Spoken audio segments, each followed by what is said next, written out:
It just doesn't pay off, and you finally blow up, and you have a big scene. But in truth, underneath it all, what we're experiencing is the other one has power, and we're at each other's mercy. And we don't want them to know that. We keep trying to convince yourself that the other one doesn't have power, or convince the other one they don't have power.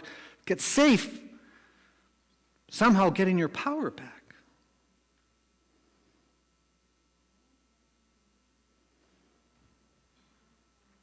So incrementally, Catherine juggles more and more chameleon-type strategies on getting me back. We know each other's facade. I'm not just talking about her and I here. I'm talking about everybody. This is the process we all go through. We know each other's facade. We function from it rather than who we really are in it. We become roles in the blue. For her, for sure, is, I will become necessary. I'll make Dwayne need me.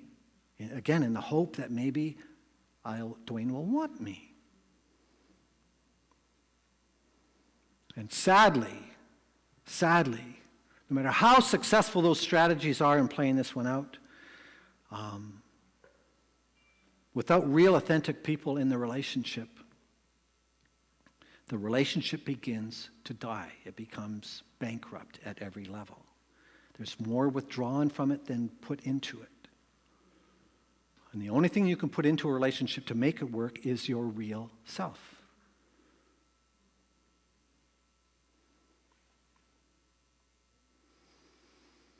And on the surface, with Catherine and I, she looked like the one that was able and willing and open, and I looked like the one that was causing all the problems.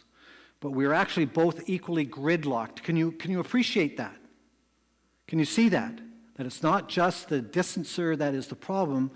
The pursuer is driven by the same anxiety, but in a different way. I've often said, for all the pursuers out there, why don't you choose to be in a relationship with another pursuer? Wouldn't it be just blissful?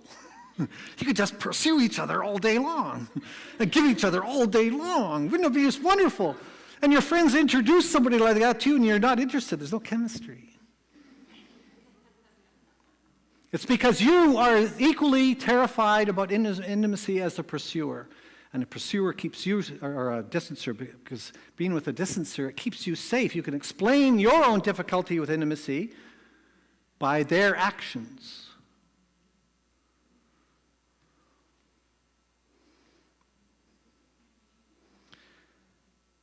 But the fears and fantasy and projections are just so alive here. We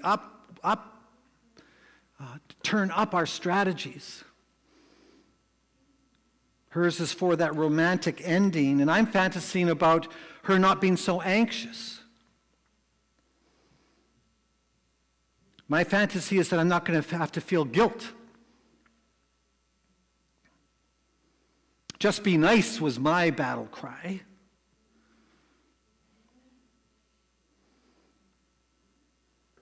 But while we're both doing that, we're equally presenting an unauthentic self and equally focused on the other for validation. I hope that's beginning to make sense to you, because it's really important to break that myth and know that you are who you sleep with.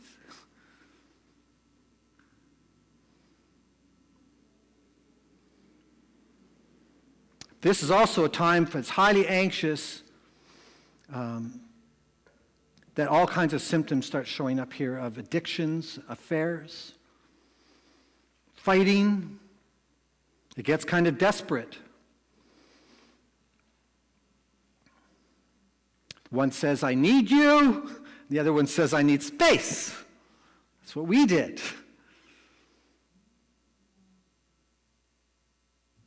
But again, both of us are kind of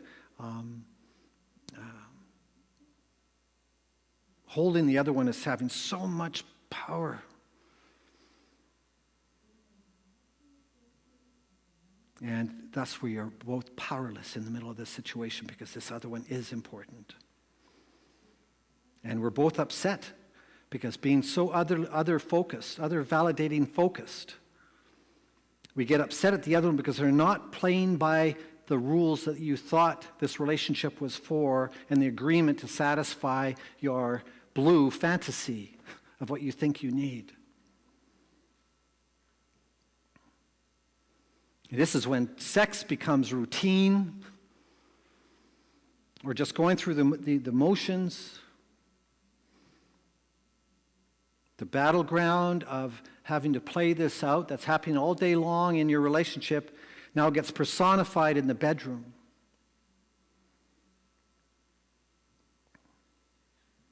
The need for the distancer to be safe can become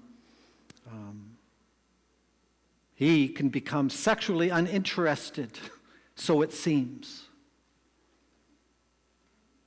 So we're going to hear people say, well, I love you, but I'm just not in love with you.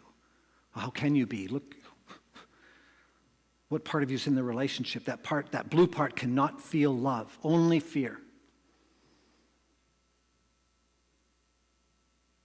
And you may think you have a sexual dysfunction or a problem.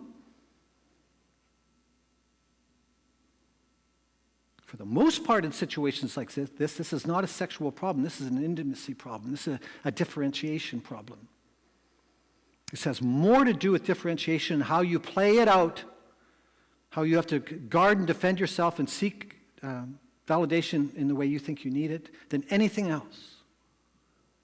And it's a conversation that normally doesn't take place in your discussion around what the problems are in the household or the bedroom. Oh.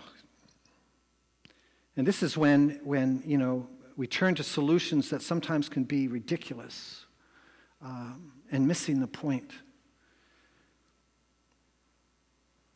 There's many therapies that make the mistake of prescribing to the other to give what the other's blue is needing. For example, give him more space. To give him what he wants. Or she doesn't feel important. Give her flowers. That's the solution. That's the problem. You're reinforcing the very thing that's created the problem by romanticizing the problem. There's a thing called sensate-focused therapy, sexual therapy. Anybody aware of what that is? There's, on the surface, there's actually nothing wrong. It's kind of a lovely thing where two people will get together and one person will close their eyes and just be totally aware of touch. The sensation, the kinesthetic sensation and the reverberation of feelings that erupt in your body, and it's very autoerotic. And it's a technique that is prescribed for couples that are having difficulty. And it kind of bothers me in a way because the very problem is actually there is no connection to begin with. And now you're prescribing something that's kind of desperate to get a sensation that has been buried underneath this blue. By removing the very person, closing your eyes, and only being focusing on touch as opposed to the person that's touching you, to me is very self-defeating and missing.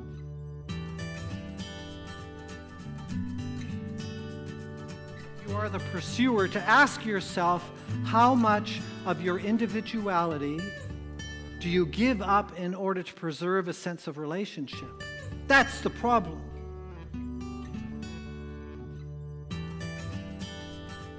And conversely, when you hear somebody say, I will die for you, that's how much I love you, that isn't a good thing.